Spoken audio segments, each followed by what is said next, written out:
There is no doubt that Ayanokoji Kiyotaka is one of the greatest thinkers in anime history. His ability to make the optimal decision in every micro moment of Classroom of the Elite is almost incomprehensible. At times, his brain seems like an unstoppable supercomputer, always one step ahead. Now, I won't promise that you'll reach this fictional level, but I can guarantee this. This idea will bring you as close as possible using science-backed, no-nonsense techniques. You'll learn how to think like Ayanokoji through a 4-level system: initiation, foundation, modification, and amplification. The initiation stage focuses on preparing your brain to master the upcoming levels. Next, the foundation level will teach you the core principles of thinking like Ayanokoji. Moving forward, the modification stage provides a framework for solving specific problems using your subconscious mind. Finally, the amplification stage helps you unlock your brain's full potential and enhance the entire process. Now, let's dive right into it.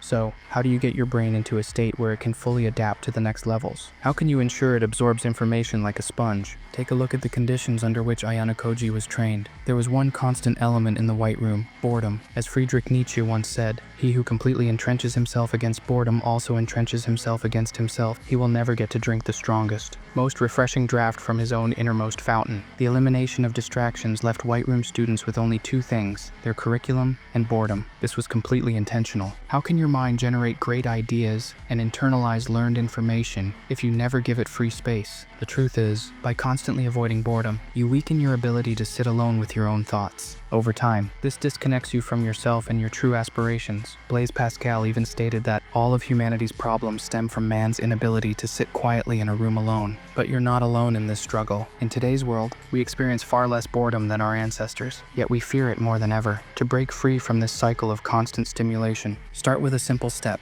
stop taking your phone to the bathroom. It may seem trivial, but it significantly reduces interruptions and curbs compulsive smartphone use. Smartphones are designed to provide constant notifications and stimuli, which fragment your attention and create an endless cycle of obsessive checking. Research shows that even minor interruptions reduce deep focus and increase stress levels. When you take your phone to the bathroom, you invite distractions into a space where your mind should be getting a brief mental reset. By leaving your phone behind, you train yourself to be alone with your thoughts and improve your focus. Another immediate action step is to put this video in full screen. This minimizes distractions and prevents you from constantly reading the comments. It's widely known that multitasking and frequent focus shifts decrease cognitive efficiency and make it harder to retain information. So, for the rest of this guide, lock in and focus fully. It may be challenging, but with only a few months left in the year, it's up to you to decide if now is the time to flip that switch. Ready? Then let's move to level 2.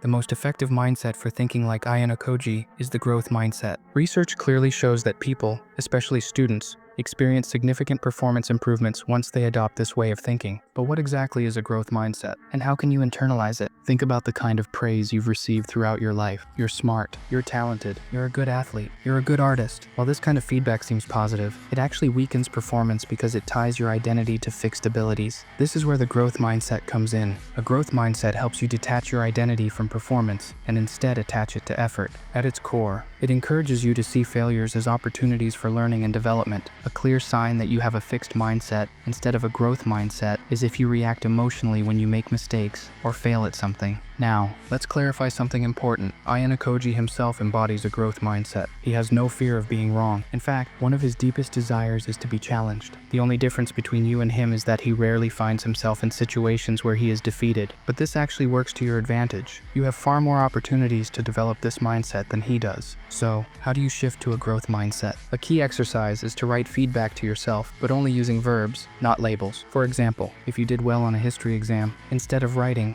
"I'm a great history student," write, "I studied diligently and went the extra mile by watching YouTube videos on the topic." Similarly, if you performed poorly on an art project, don't label yourself as bad at art. Instead, reflect on how you could have put more effort into the project. Lastly, ask others for help when trying to understand why you didn't perform well on a particular task. I already know that 95% of people watching this video won't do this because asking for help requires admitting that others may excel in areas where you don't. Ironically, however, data shows that seeking assistance is a key trait that separates high performers from low performers. Once you've fully understood the growth mindset, you're ready for level 3, where you'll learn how to harness your subconscious mind to make better decisions. We think in two primary ways: intuitive thinking, and deliberate thinking. Intuitive thinking is fast and automatic, like stopping at a red light without much thought. Deliberate thinking is slower and requires effort, like comparing different phones before making a purchase. The problem is that we often overuse deliberate thinking, which slows us down and increases stress. The key is to use intuitive thinking more effectively, just like how writers enter a flow state where ideas come effortlessly. Now, to be clear, I'm not telling you to make random decisions. This process requires preparation and diligence, but it will allow you to tap into your subconscious processing power. The first step in this framework is to define your problem clearly. A decision is only as good as how well you identify the real issue. A great way to do this is to separate the symptom from the problem. For example, if you're a football player and miss a lot of shots, you might think, how can I improve my shooting? But the real problem could be, how can I provide more value to my team? By asking this broader question, new solutions emerge. Maybe switching positions could be a better strategy than improving your shooting. Once you've identified the problem, write it down. Writing activates the reticular activating system in your brain, which prioritizes important information. This tells your brain to allocate more mental resources to solving the issue. Next, engage in lightly stimulating activities, like taking a shower or going for a walk. These activities occupy your conscious mind just enough to let your adaptive subconscious process the problem in the background. However, distractions like gaming or Netflix won't work because they require too much mental processing. Finally, sit down and write out possible solutions. Within a minute or two, the right answer will often emerge. This method effectively leverages your subconscious. But what if I told you that you could actually upgrade your subconscious mind to make this process even more powerful? That's where the default mode network comes in, but that's a topic for another video. Respect for making it to the end. Drop a comment with your goals for the last few months of this year. Do you want to read more books, improve your grades, or work on something entirely different? Whatever it is, go after it. You got this, bro.